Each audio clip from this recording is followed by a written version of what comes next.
Sa isang liblib na baryo na napapalibutan ng malalawak na bukirin at makakapal na gubat, naninirahan si Lando, isang binatang magsasaka na salat sa yaman ngunit puno ng pangarap. Bata pa lamang siya ay ulila na sa magulang at lumaki sa piling ng kanyang matandang tiyuhin na si Apotasio. Ngunit kahit mahirap, hindi siya kailanman nagreklamo sa bigat ng buhay. Ang bawat araw niya ay nakalaan sa pagtatanim ng palay, pagtutubig ng gulay at pag-aalaga ng kalabaw. Ang baryo nila ay kilala sa mga alamat ng mga nilalang na naninirahan sa gubat, mga engkanto, diwata, at iba pang mahiwagang nilalang na ayon sa matatanda ay may palasyo sa kaloob-looban ng kagubatan. Kadalasan, pinagbababalaan ang mga kabataan na huwag masyadong lumalim sa gubat sapagkat maaaring sila'y malinlang ng mga nilalang na ito. Ngunit kay Lando, ang mga kwento ay tila ba katang-isip lamang, mga kwentong bayan na likha upang takutin ang mga pasaway na bata. Isang dapit hapon, matapos ang buong araw na pagtatrabaho sa bukid, napagpasyahan ni Lando na dumaan sa masukal na bahagi ng gubat upang makaputol ng kahoy na ipangsisiga. Habang siya'y naglalakad, naramdaman niyang tila may malamig na simoy ng hangin na humahaplos sa kanyang balat.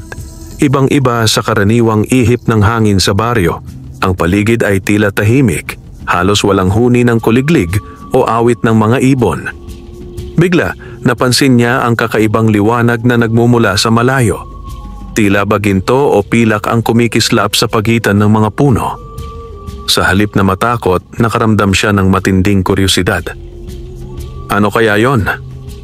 Tanong niya sa sarili at hindi nagdalawang isip na sundan ang liwanag. Habang papalapit siya, unti-unting nagbabago ang paligid. Ang dating madilim at masukal na gubat ay tila naging isang landas na puno ng makukulay na bulaklak at mga halamang hindi niya pa nakikita kailanman. Ang mga puno ay naglalakihan at nagkikislapan ang madahon na animoy gawa sa kristal.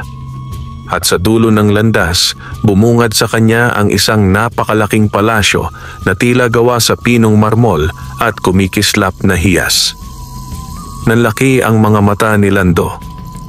Palasyo, sa gitna ng gubat, bulong niya. Ang kanyang mga tuhod ay bahagyang nanginig, ngunit ang puso'y puno ng pagtataka. Maya-maya, isang tinig ang umalingaw-ngaw, malinaw at malamlam, parang himig ng isang awit. Maligayang pagdating, binatang magsasaka. Matagal ka na naming hinihintay. Nagulat si Lando, napalingalinga, at mula sa pintuan ng palasyo, lumabas ang isang nilalang na halos hindi kayang ilarawan ng kanyang mga mata. Isang engkanto na nakasuot ng gintong balabal, may korona ng mga dahon at bulaklak, at mata na tila sumasalamin sa liwanag ng buwan. Hindi makapaniwala si Lando. Totoo pala ang mga alamat. At doon nagsimula ang pakikipagsapalaran niya sa mahiwagang mundo ng mga engkanto. Isang pakikipagsapalaran na magbabago sa kanyang buhay magpakailanman. Dahan-dahang lumapit si Lando sa pintuan ng palasyo. Hawak pa rin ang kanyang lumang itak na ginagamit sa bukid. Pakiramdam niya ay nasa isang panaginip lamang siya. Subalit ramdam ng kanyang katawan ang malamig na simoy at ang kakaibang tibok ng kanyang dibdib. Sa kanyang harapan, nakatayo ang nilalang na may matikas na anyo. Matangkad, maputi ang balat na tila ginto kapag tinatamaan ng liwanag at ang mga matay kumikislap na parang bituin sa gabi. Ang tinig nito'y banayad, ngunit may kapangyarihang bumabalot sa paligid. Ako si Haring Dalisay, pinuno ng kaharian ng mga engkanto, wika ng nilalang. At ikaw, binatang magsasaka, ay napili upang makita ang aming palasyo. Nanlaki ang mga mata ni Lando. Ngunit, bakit ako, mahal na hari? Ako'y isang hamak na magsasaka lamang. Walang yaman, walang kapangyarihan. Ngumiti ang Haring Engkanto. Hindi yaman o kapangyarihan ang aming hinahanap, kundi ang puso, Ang iyong kabutihan at pagtitiis ay matagal na naming minamasdan. Sa kabila ng kahirapan, hindi ka kailanman nagdamot at hindi mo iniwan ang lupaing minana sa iyo ng iyong mga ninuno. Pinatuloy siya ng hari sa loob ng palasyo. Sa kanyang pagpasok, halos mapanganga si Lando. Ang sahig ay yari sa malakristal na bato na kumikislap sa bawat hakbang. Ang mga haligi ay tila gawa sa puting marmol at nakabalot sa gumagalaw na mga baging na may bulaklak na hindi nalalanta. Sa kisame, may mga gintong alitap-tap na lumilipad na nagsisilbing ilaw at sa gitna ng bulwagan ay may napakalaking trono na kumikinang. Sa gilid, may mga diwata na naglilingkod. Ang ilan ay may mga pakpak na parang paru-paro. Ang iba na may nakasuot ng puting habing ginto. May mga engkantong mandirigma rin na nakasuot ng pilak na baluti, may hawak na sibat at kalasag. Dinala si Lando sa harap ng trono at pinaupo sa isang upuang yari sa kahoy ng nara na animoy nagliliwanag. Ang hari umupo rin at muling nagsalita. Lando, ang aming kaharian ay nakatago sa mga mata ng tao. Iilan lamang ang pinagkakalooban ng pagkakataong makapasok. Ngunit ikaw, napili ng tadhana. May mabigat kaming pangangailangan at naniniwala akong ikaw lamang ang maaaring makatulong. Pangangailangan? Tanong ni Lando, halatang naguguluhan. Tumango ang hari. May mga panganib na nagbabantang pumasok sa aming mundo. Mga nilalang na uhaw sa kasakiman at mga taong nagtatangkang sirain ang balanse ng kalikasan. Ngunit bago mo malaman ang lahat, nais ko munang ipakita sa iyo ang hiwaga ng aming palasyo. Ipinakita sa kanya ang mga silid na puno ng mga mahiwagang bagay. Isang hardin na may mga bulaklak na kayang magpagaling ng anumang karamdaman. Isang lawa na ang tubig ay kasing linaw ng salamin at nagbibigay ng mga bisyon ng hinaharap. At isang silidaklatan na puno ng sinaunang kasulatan ukol sa kapangyarihan ng lupa, tubig, apoy at hangin. Habang naglalakad, pakiramdam ni Lando'y unti-unting nawawala ang kanyang takot at napapalitan ng paghanga. Ngunit kasabay nito, ramdam niya rin ang bigat ng mga salitang binitiwan ng hari. Sa kanyang isipan, isang tanong ang paulit-ulit na sumasagi. Anong papel ang dapat kong gampanan sa kaharian ng mga engkanto? Matapos ang paglalakbay ni Lando sa mga silid ng palasyo, ibinalik siya ng haring dalisay sa bulwagan ng trono. Ang liwanag mula sa gintong mga alitap-tap ay kumikislap sa ibabaw ng kanilang mga ulo, nawari nagsisilbing mga bituin sa kalangitan ng engkantadong mundo. Doon, bumigat ang tinig ng hari, tila ba may lihim na mabigat na isisiwalat. Lando, ani Haring Dalisay, ang iyong pagdating dito ay hindi aksidente. Matagal nang isinulat sa mga kasulatan ng aming mga ninuno ang tungkol sa isang binatang magsasaka na magliligtas sa dalawang mundo, ang mundong tao at ang mundo ng mga engkanto. Natigilan si Lando. Ako? Magliligtas? Ngunit mahal na hari, ako'y isang hamak lamang. Ang alam ko'y magbungkal ng lupa, mag-alaga ng hayop at magtanim ng palay. Paano ko magagawa ang sinasabi mong pagliligtas? Kumaway ang hari at agad namang lumapit ang isang diwata na may hawak na sinaunang aklat na tila yari sa balat ng punong kahoy. Binuksan ito at ipinakita kay Lando ang isang guhit. Isang anyo ng isang binata na may hawak na itak. Nakatayo sa harap ng isang palasyong nasusunog habang ang mga anino ng mapanglaw na nilalang ay pumapalibot. Ito ang propesiya, paliwanag ng diwata. Sa oras ng kadiliman, darating ang isang binatang magsasaka na may dalisay na puso. Siya lamang ang makapagpapanumbalik ng balanse at makapipigil sa pagbagsak ng ating mundo. Naramdaman ni Lando ang bigat ng kanyang dibdib. Waring napakabigat ng iniatang sa kanya ng tadhana. Ngunit bakit ako? Bakit hindi isang mandirigmang engkanto o isang diwata na may kapangyarihan? Ngumiti ang Haring Dalisay, ngunit sa likod ng kanyang ngiti ay may bakas ng lungkot. Sapagkat ang tunay na lakas ay hindi nakikita sa kapangyarihan o kayamanan. Ito'y nagmumula sa puso ng isang taong marunong magtiis, magmahal at magsakripisyo. At sa lahat ng nilalang na aming minamasdan, ikaw, Lando, ang nagtataglay ng pusong iyon. Habang nagsasalita ang hari, biglang umalingaw-ngaw ang tunog ng mga tambuli mula sa labas ng palasyo. Agad na pumasok ang isang engkantong mandirigma, humihingal at may dalang masamang balita. Mahal na hari, ang mga anino ay muling nagpakita sa labas ng kagubatan. Unti-unti na nilang nilalaso ng mga ilog at pinapatay ang mga punong kahoy. Kung hindi sila mapipigilan, aabot ang kanilang kapangyarihan hanggang sa baryo ng mga tao. Nanlamig si Lando. Ang baryo nila'y wala ng ibang sandigan kundi ang kanilang mga ani at kalikasan. Kung masisira iyon, gutom at pagkawasak ang naghihintay. Lumapit ang hari kay Lando at hinawakan ang kanyang balikat. Ngayon mo naunawaan ang iyong halaga. Hindi ka nag-iisa, Lando. Kami nasa iyong likuran. Ngunit ikaw ang magiging gabay at tulay sa pagitan ng aming mundo at ng sa inyo. Nanlaki ang mga mata ni Lando at sa unang pagkakataon ay nakaramdam siya ng kakaibang tapang na hindi niya pa nadarama. Subalit kasabay nito'y dumadaloy din ang kaba sa kanyang mga ugat. Sa kanyang isip, umalingaw-ngaw ang isang tanong na lalong nagpatindi ng kanyang pangamba. Kung totoo ang lahat ng ito, handa na ba talaga akong maging tagapagligtas?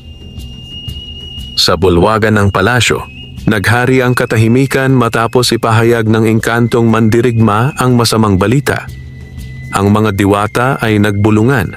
Ang mga mandirigma na may agad kumilos at naghanda ng kanilang mga sandata.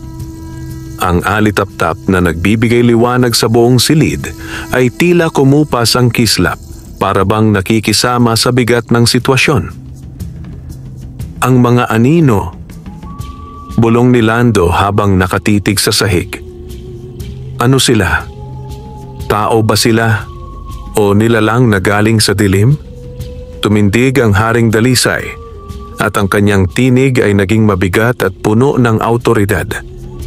Ang mga anino ay mga nilalang na isinumpa. Sila ang dating mga engkanto at taong binalot ng kasakiman. Inangkin nila ang lakas ng kalikasan, ngunit kapalit nito'y nawala ang kanilang mga kaluluwa. Ngayon, ang tanging hangarin nila ay sirain ang lahat ng bagay na nagbibigay buhay. Ipinakita ng hari sa pamamagitan ng kanyang tungkod ang isang imahe sa hangin. Doon, nakita ni Lando ang mga nilalang na parang usok na naglalakad. Mahahaba ang mga braso, mapuputi ang mata, at bawat hakbang nila ay nagdudulot ng pagkabulok ng lupa. Ang mga ilog na kanilang dinaraanan ay nagiging maitim at mapanghi, at ang mga punong kahoy ay natutuyot na mamatay. Nanginig si Lando. Kung sila'y makapasok sa aming baryo, hindi na niya tinapos ang pangungusap. Alam niyang wala nang matitira. Lumapit si Haring Dalisay kay Lando. Ito na ang panahon upang ipakita ang iyong tapang, ngunit hindi ka haharap ng walang sandata. Kumaway ang hari at mula sa isang haligi ng palasyo, lumitaw ang isang matandang engkanto na may hawak na kahon na yari sa ginto at kahoy ng balete. Binuksan ito at tumambad ang isang itak, makintab, tila gawa sa pilak, at ang hawakan ay may ukit ng mga sinaunang simbolo. Lando, wika ng hari. Ito ang itak ng liwanag. Hinubog ito sa apoy ng araw at pinalakas ng mga dasal ng aming mga ninuno. Ang sinumang may dalisay na puso ay kayang gumamit nito upang labanan ang kadiliman. Dahan-dahang inabot ni Lando ang itak. Sa paghawak niya, tila may dumaloy na kakaibang init sa kanyang katawan. Ang bigat ng sandata ay unti-unting gumaan at ang kislap nito ay mas tumingkad. Ngunit tandaan mo, dagdag ng hari, ang itak ay hindi lamang sandata.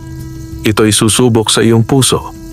Kapag ikaw ay nagpadala sa takot o kasakiman, mawawala ang kanyang liwanag at ikaw ay bibiguin. Bago pa man makasagot si Lando, muling dumating ang mandirigma, mas kinakabahan kaysa kanina. Mahal na hari, ang mga anino'y lumalapit na sa hangganan ng kagubatan. Hindi na sila malayo. Nag-angat ng tingin si Lando, hawak ang itak ng liwanag. Sa kanyang dibdib ay naglalaban ng takot at ang bagong umuusbong na tapang. Kung ang propesiya ay totoo, bulong niya sa sarili, hindi na ako makapagtatago. Kailangan kong kumilos. At sa unang pagkakataon, tumindig si Lando hindi bilang isang hamak na magsasaka, kundi bilang isang mandirigmang tinawag ng tadhana upang ipagtanggol ang dalawang mundo. Sa paglipas ng gabi, dumagundong ang kagubatan sa kakaibang simoy ng hangin. Ang mga ibon at hayop ay nagsipagtago, at ang liwanag ng buwan ay tila tinabingan ng makapal na ulap. Sa labas ng palasyo, nagsama-sama ang mga mandirigmang engkanto. Hawak ang kanilang mga sibat at kalasag na yari sa pilak at ginto. Ang mga diwata naman ay nagtipon upang umawit ng mga dasal na magbibigay lakas at proteksyon sa kanilang hukbo. Si Lando, bagamat nanginginig ang tuhod, ay nakapwesto sa unahan kasama ng mga piling mandirigma. Hawak niya ang itak ng liwanag na kumikislap sa dilim, wari isang tala na nagliliwanag upang pawiin ang kadiliman. Lando, wika ng kapitan ng mga mandirigma na si Ginoo Balen, huwag kang matakot. Tandaan mo, hindi ka nag-iisa. Ang tapang ng iyong puso ang magpapanatili ng liwanag sa iyong sandata.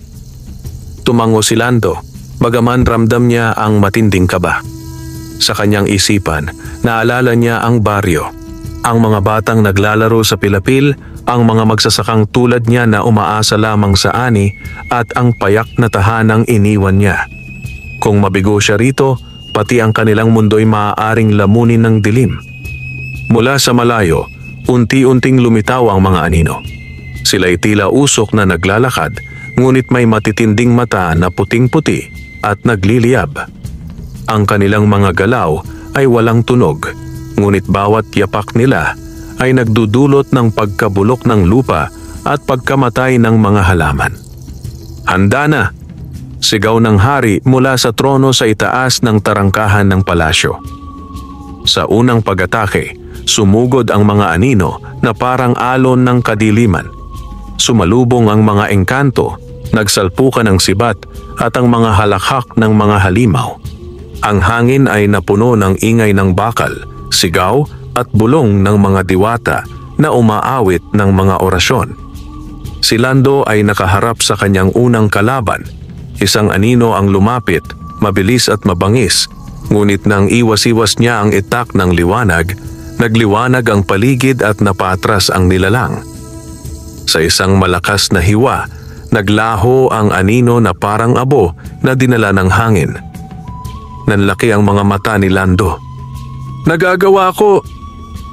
bulong niya sa sarili. Ngunit hindi pa siya nakakahinga ng maluwag ay 3 pang anino ang sumugod.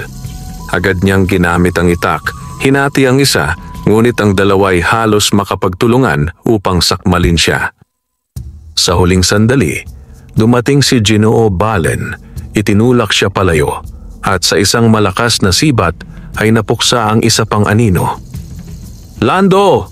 sigaw ni Ginoo Balen. "Huwag mong kalimutan, ikaw ang susi.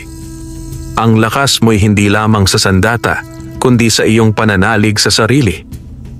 Habang tumatagal ang laban, dumarami ang mga anino. Bagamat marami na ang napuksa, tila hindi nauubos ang mga ito. Ang mga mandirigma ay unti-unting napapagod, at ang mga diwata ay nawawalan ng lakas sa kanilang awit. Nang akmang masisilaban ang tarangkahan ng palasyo, tumindig si Lando sa gitna ng labanan. Itinaas niya ang itak ng liwanag, at ang kanyang puso'y nanalangin siya. Kung ako nga'y tunay na pinili ng tadhana, tulungan niyo akong ipaglaban ang aming mundo. Biglang kumislap ang itak at mula rito'y lumabas ang malakas na liwanag na tila araw na nagpasabog ng init sa buong paligid. Ang mga anino'y nagsigawan, nagsibulag at nagsipaglayo. Ang ilan ay natunaw, ngunit ang iba'y umatras lamang papunta sa kadiliman ng kagubatan. Sa katahimikang sumunod, huminga ng malalim si Lando. Nanatili siyang nakatayo, pagod ngunit buo ang loob. Ang unang laban ay natapos, ngunit alam niyang ito'y simula lamang ng mas mabigat na digmaang darating. Matapos ang unang laban, muling bumalik ang katahimikan sa paligid ng palasyo. Ang mga engkanto'y nagtipon upang maghilom ng sugat, ang mga diwata'y nagdasal upang ibalik ang lakas ng kalikasan, at ang mga mandirigma'y nagbantay pa rin, sapagkat batid nilang ang pag-atras ng mga anino ay hindi nangangahulugang tuluyang ligtas na sila. Si Lando na may nakaupo sa isang gilid ng bulwagan. Hawak pa rin ang itak ng liwanag na ngayon ay tila humihinga ng mahina, parang nag-aabang ng panibagong sigwa. Ramdam niya ang bigat ng laban, hindi lamang sa kanyang katawan, kundi sa kanyang puso at isipan. Lumapit si Haring Dalisay, kasama ang diwata na si Lyra, ang tagapangalaga ng kasulatan ng kanilang kaharian. Lando, wika ng hari, ang ipinakita mong tapang ay patunay na ikaw nga ang nakatadhana. Ngunit hindi pa sapat iyon upang tuluyang mapuksa ang mga anino. Kailangan mo matutunan ang lihim ng kagubatan, ang tunay na pinagmumulan ng aming kapangyarihan. Napakunot noo si Lando. Lihim ng kagubatan? Ano ang ibig niyong sabihin, mahal na hari? Sumabat si Lyra. Ang kagubatan na bumabalot sa ating kaharian ay hindi lamang punong kahoy at ilog. Ito ay buhay, isang nilalang na may kaluluwa. Ang kanyang puso ay tinatawag na bato ng lunas, isang kristal na nagbibigay buhay sa lahat ng engkanto at maging sa kalikasan ng mundo ng tao. Ngunit matagal na itong nakatago, sapagkat kung ito'y mahulog sa maling kamay, parehong mundo ang malilipol. Nanlamig si Lando. At iyon ang hinahanap ng mga anino. Tumanggo ang hari. Tama ka. Kaya kailangan nating mauna bago sila. Ngunit hindi basta-basta matatagpuan ang bato ng lunas. Tanging ang isang taong may dalisay na puso ang makakapasok sa kanyang kinaroroonan. Napayuko si Lando. Alam niyang siya ang tinutukoy ng hari. Ngunit ang bigat ng responsibilidad ay lalong bumigat sa kanyang balikat. Maya-maya, muling nagsalita si Lyra. Upang matagpuan ang bato ng lunas, kailangan mong dumaan sa 3 pagsubok ng kagubatan. Ang una ay sa ilog ng mga guni-guni, kung saan haharapin mo ang iyong pinakamalalalim na takot. Ang ikalawa ay sa punong bantay, isang puno na kayang basahin ang tunay na nilalaman ng iyong puso. At ang huli, sa lungga ng mga diwata, kung saan ikaw ay susubukin kung karapat-dapat ka bang pagkatiwalaan ng kapangyarihan ng kagubatan. Humigpit ang hawak ni Lando sa kanyang itak. Kung ito ang tadhana ko, handa akong harapin ang mga pagsubok. Ngunit, natatakot pa rin ako. Ngumiti si Lyra at marahang hinawakan ang kanyang balikat. Ang tapang ay hindi kawalan ng takot, Lando. Ito'y ang kakayahang kumilos kahit naroroon ang takot. At iyon ang tunay na lakas. Nagangat ng tingin si Lando at sa kanyang mga mata ay muling sumilay ang liwanag ng determinasyon.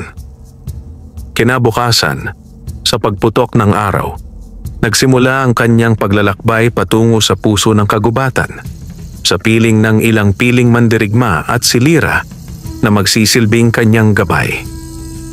Sa kanilang pagtahak sa makapal na gubat, Naroon ang katahimikan na tila ba nagmamasid ang lahat ng nilalang, naghihintay sa magiging kapalaran ng binatang magsasaka na haharap sa mga hiwaga ng kagubatan. Sa kalaliman ng kagubatan, narating ni Lando, Lyra, at ang tatlong mandirigmang engkanto ang isang ilog na tila kumikislap sa ilalim ng araw. Ngunit kakaiba ang anyo nito, hindi malinaw ang tubig, kundi parang salamin na nagpapakita ng mga imahe. Ang mga alon nito'y tila kumikilos ayon sa damdamin ng tumitingin. Huminto si Lyra at tinuro ang ilog. Ito ang ilog ng mga guni-guni. Dito haharapin ni Lando ang kanyang pinakamalalalim na takot. Walang sino mang makakatawid hanggat hindi niya nalalampasan ang mga ilusyon na lilitaw.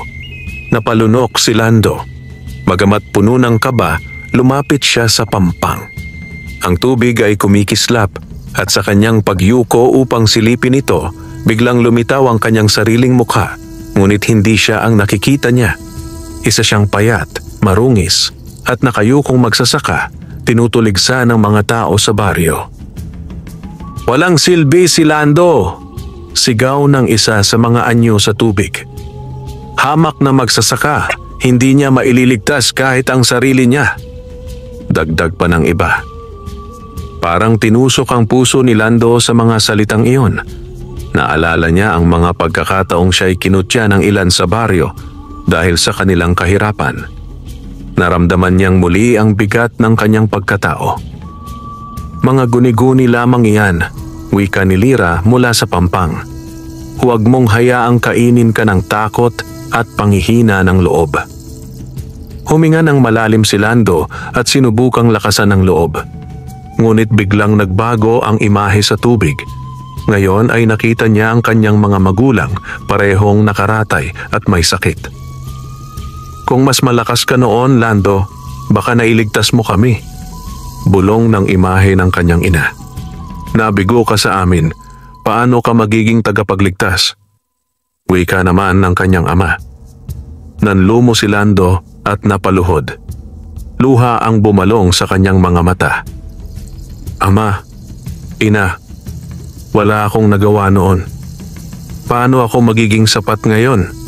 Ngunit biglang nagningning ang kanyang itak ng liwanag at mula sa kislap nito'y tila may malamig na tinig na umalingaw-ngaw sa kanyang puso. "Hindi mo kailanman binigo ang iyong pamilya. Ang tapang ay nasa pagpapatuloy, hindi sa nakaraan." Nagangat ng tingin si Lando, pinahid ang luha at marahang tumayo. "Mga guni-guni lang kayo. Hindi ninyo ako madadala." Sa lakas ng kanyang pananalig, humakbang siya sa ibabaw ng tubig. Sa halip na siya'y lumubog, tila tinanggap ng ilog ang kanyang tapang. Ang mga imahe ay unti-unting naglaho at ang tubig ay naging malinaw na parang kristal. Sa kanyang paglakad patungo sa kabilang pampang, naramdaman niya ang bigat na unti-unting nawala sa kanyang dibdib. At sa kanyang pagtawid, ang buong ilog ay kumislap na tila sumasang-ayon sa kanyang tagumpay. Ngumiti si Lyra at yumuko bilang pagbati. "Nalampasan mo ang unang pagsubok, Lando. Hindi ka natalo ng iyong mga takot." Ngunit bago sila makapagpatuloy, isang alingaw-ngaw na tinig ang narinig mula sa kagubatan. "Ngunit handa ka na ba sa susunod, binata? Sapagkat hindi lamang takot ang iyong haharapin, kundi ang tunay na nilalaman ng iyong puso." Napalunok si Lando. Alam niyang ang ikalawang pagsubok ay higit na mas mabigat kaysa sa una. Matapos nilang malampasan ang ilog ng mga guni-guni, nagpatuloy sina Lando, Lyra at ang tatlong mandirigmang engkanto papasok sa mas madilim na bahagi ng kagubatan. Habang sila'y naglalakad, napansin nilang tila humihina ang liwanag ng araw at ang mga puno'y nagiging mas mataas, mas makapal at mas misteryoso. Ang katahimikan ay nakabibingi na para bang pinagmamasdan sila ng buong gubat. Maya-maya ay narating nila ang isang malawak na kapatagan sa gitna ng kagubatan at doon ay nakatindig ang isang napakalaking puno. Ang katawan nito ay kasing laki ng isang bundok at ang mga ugat ay nakalabas na parang higanteng mga ahas na bumabalot sa lupa. Ang mga sangay umaabot hanggang langit at sa bawat ihip ng hangin, tila may bulong na lumalabas mula sa mga dahon. Lumapit si Lyra at yumuko ng bahagya. Narito na tayo sa harap ng punong bantay. Siya ang tagapagsiyasat ng puso ng sinumang nagnanais na lumapit sa bato ng lunas. Wala siyang tinatanggap na kasinungalingan. At kahit ang pinakamaliit na bahid ng kasakiman ay hindi makaliligtas sa kanyang titig. Napatingin si Lando sa puno at sa kanyang pagkakatitig, biglang nagbukas ang isang malaking mata sa gitna ng katawan nito. Isang matang kulay ginto na nakatingin ng tuwid sa kanya. Binatang magsasaka. Dumagundong ang tinig na malalim at umaalingaw-ngaw. Bakit mo hinahangad ang bato ng lunas? Ano ang tunay na laman ng iyong puso? Nanlamig si Lando. Alam niyang hindi siya maaaring magsinungaling. Huminga siya ng malalim at tumugon, "Hinahangad ko ito upang mailigtas ang aking baryo at ang inyong kaharian mula sa mga anino. Nais kong mapanatili ang buhay at balanse sa aming mundo. Ngunit higit sa lahat, ayaw kong maranasan ng iba ang gutom at paghihirap na naranasan ko." Sandaling natahimik ang paligid, ngunit biglang gumalaw ang mga ugat ng punong bantay at umikot sa paligid ni Lando. Ngunit sa kaibuturan mo, naroroon din ang pagdududa at takot. May bahagi sa iyo na nagnanais lamang ng kaligtasan para sa iyong sarili. Totoo ba iyan? Nagpikit si Lando, ramdam ang bigat ng mga salita. Oo, totoo. Ako'y tao lamang, may takot, may pagdududa. Ngunit kahit ako'y nangangamba, mas nanaisin kong magsakripisyo kaysa hayaang mamatay ang aking mga mahal sa buhay at ang inyong mundo. Tahimik na nagmasid ang punong bantay. Pagkaraan ng ilang sandali, unti-unting lumuwag ang mga ugat at naglaho sa lupa. Ang gintong matay kumurap at ang tinig nito'y naging mas banayad. Tinanggap mo ang iyong kahinaan at doon nagmumula ang tunay na lakas. Ang puso mong marunong umamin ng kanyang takot ay pusong hindi madaling lamunin ng kasakiman. Biglang lumiwanag ang katawan ng puno at sa kanyang mga ugat ay lumitaw ang isang daanan na tila isang hagdangyari sa liwanag patungo sa mas malalim na bahagi ng kagubatan. Ngumiti si Lyra at tinapik ang balikat ni Lando. Nalampasan mo ang ikalawang pagsubok. Isa na lamang ang iyong haharapin, ang pinakamahirap sa lahat. Habang tinatahak nila ang daan, naramdaman ni Lando ang pinaghalong ginhawa at bigat sa kanyang puso. Oo, nalampasan niya ang pagsusuri ng punong bantay, ngunit alam niyang ang huling pagsubok ay susubok hindi lamang ng kanyang tapang at katapatan, kundi ng kanyang buong pagkatao. Matapos nilang marating ang dulo ng daanang binuksan ng punong bantay, napadpad sina Lando at ang kanyang mga kasama sa isang bahagi ng kagubatan na tila ibang mundo. Ang paligid ay puno ng makinang na mga bulaklak na nagbibigay ng sariling liwanag at ang hangin ay mabango. Wari ba'y laging may amoy ng sariwang rosas at sampagita. Sa gitna ng kagubatan ay isang malalim na kuweba na balot ng mga ugat at kumikislap na kristal. Mula rito ay lumalabas ang banayad na awit na parang tinig ng daan-daang babae. Tumigil si Lyra at marahang nagsalita. Narito na tayo sa lungga ng mga diwata. Dito susubukin kung tunay na karapat-dapat si Lando na pagkatiwalaan ng kapangyarihan ng kagubatan. Hindi lakas ng bisig ang pagsubok dito, kundi kadalisayan ng kaluluwa. Habang papasok sila sa kuweba, mas luminaw ang liwanag mula sa loob. Hanggang sa bumulaga sa kanila ang isang napakalawak na bulwagan sa ilalim ng lupa, isang palasyo rin, ngunit yari sa mga hiyas, kristal at bulaklak. Doon ay nagsilabasan ang mga diwata, mahahaba ang buhok na kumikislap, nakasuot ng puti at ginto, at ang kanilang mga pakpak ay tila yari sa liwanag ng buwan. Sa kanilang harapan lumitaw ang reyna ng mga diwata, si Reyna Amihan, na may tinig na kasing lambing ng hangin. "Binatang magsasaka," wika niya. "Narating mo ang huling pagsubok, ngunit bago ka makapasa, kailangang ipakita mo kung anong uri ng tao ka talaga." Lumapit ang isang diwata at kumaway. Biglang nagbago ang paligid sa paningin ni Lando. Hindi na siya nasa loob ng kuweba, kundi sa kanyang baryo. At doon nakita niya ang kanyang sarili, pagod, gutom, at halos mawalan ng pag-asa. Sa kanyang harapan, may isang malaking baul na puno ng ginto at hiyas. Isang tinig ang nagbulong. "Kunin mo ito, Lando. Sa wakas, matatapos na ang iyong paghihirap. Wala ka nang kailangang ipaglaban.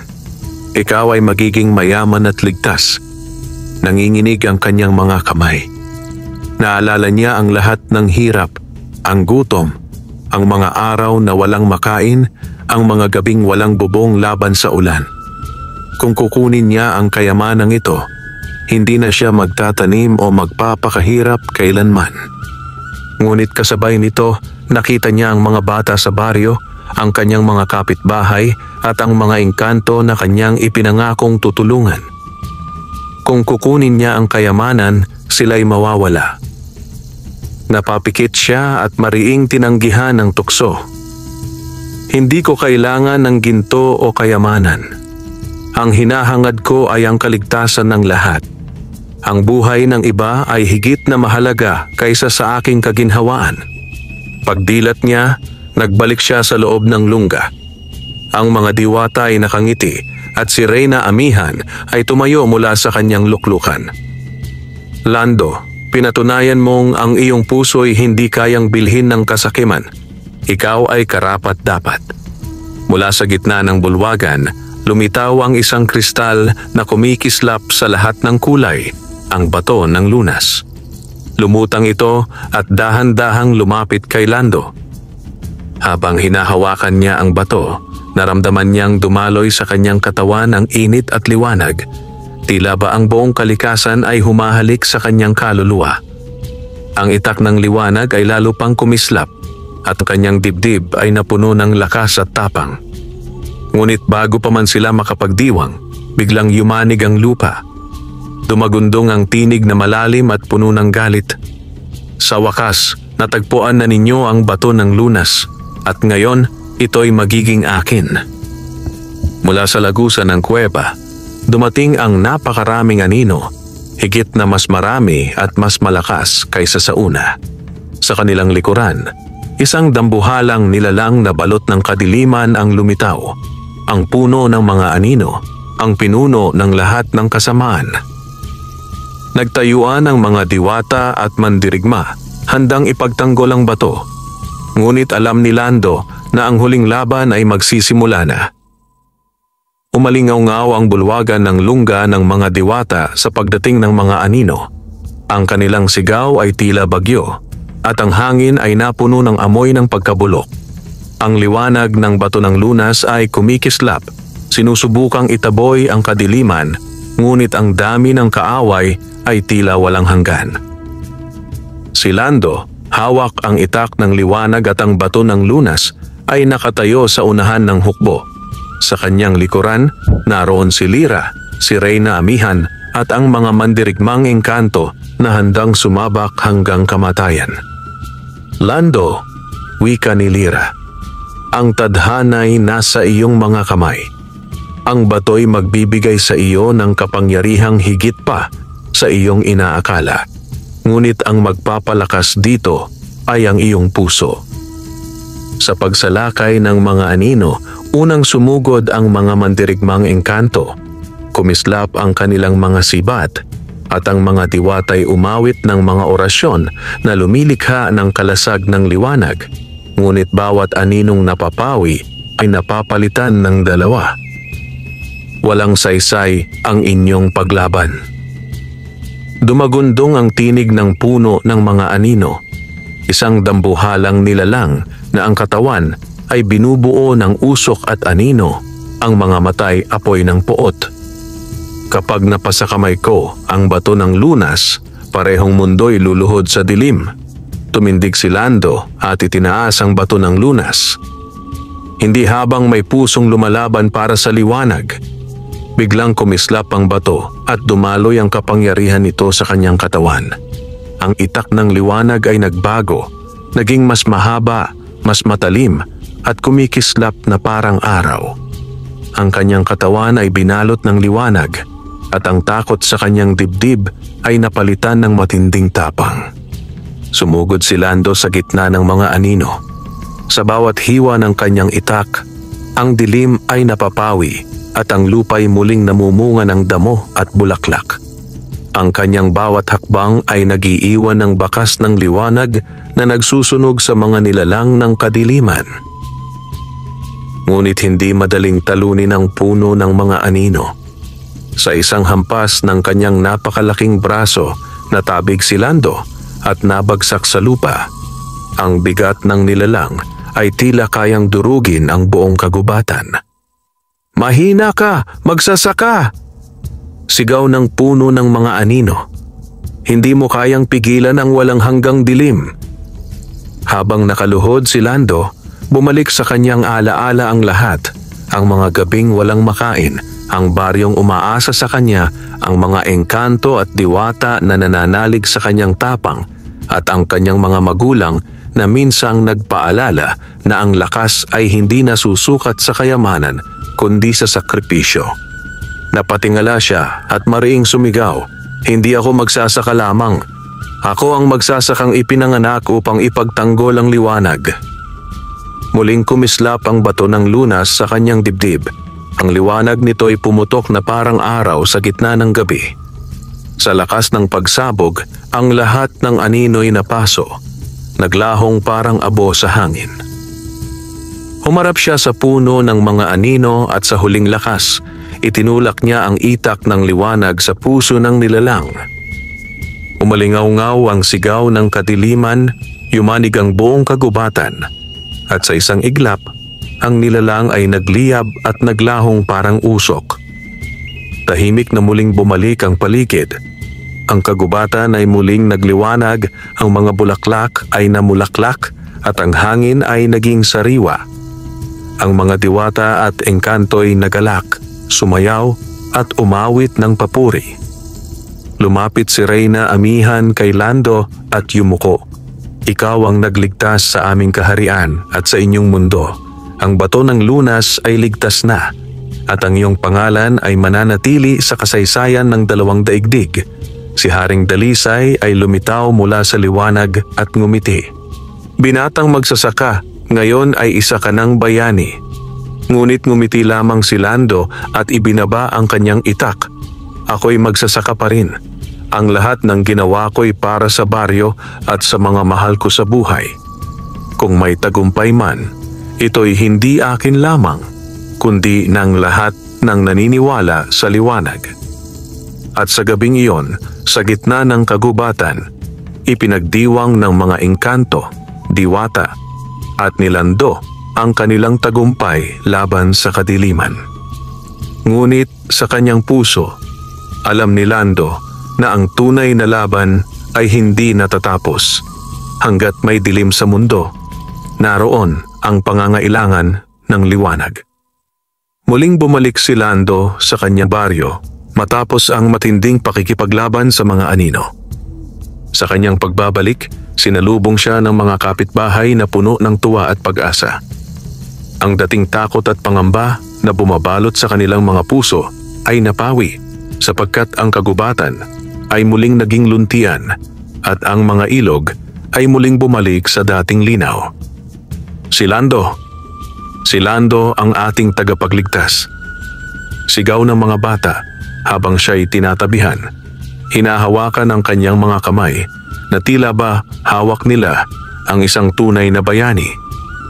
Ngunit ngumiti lamang si Lando at itinuro ang kanyang mga kapitbahay. "Hindi ako nag-iisa. Ang lahat ng tagumpay na ito ay para sa inyo, para sa ating baryo, at para sa ating kinabukasan." Sa mga sumunod na araw, muling bumalik si Lando sa kanyang simpleng pamumuhay. Siya ay muling nagbungkal ng lupa, nag-alaga ng kalabaw, at nagtanim ng palay. Ngunit sa bawat hampas ng kanyang araro, sa bawat butil ng palay na kanyang itinatanim, ramdam niya ang kakaibang lakas at liwanag na dumadaloy sa kanyang puso. Paminsan-minsan, dumarating sina Lyra o ang ilang engkanto upang kumustahin siya. At sa tuwing dumadalaw sila, dala nila ang alaala ng pakikipaglaban at ang paalala na si Lando ay hindi lamang magsasaka kundi tulay ng dalawang mundo. Minsan, habang nakaupo sa ilalim ng punong mangga sa tabi ng kanyang bukid, muling naalala ni Lando ang sinabi ng punong bantay. Ang puso mong marunong umamin ng takot ay pusong hindi madaling lamunin ng kasakiman. Ngumiti siya at napatingin sa langit. Marahil totoo nga, hindi kailanman mawawala ang takot at pangamba.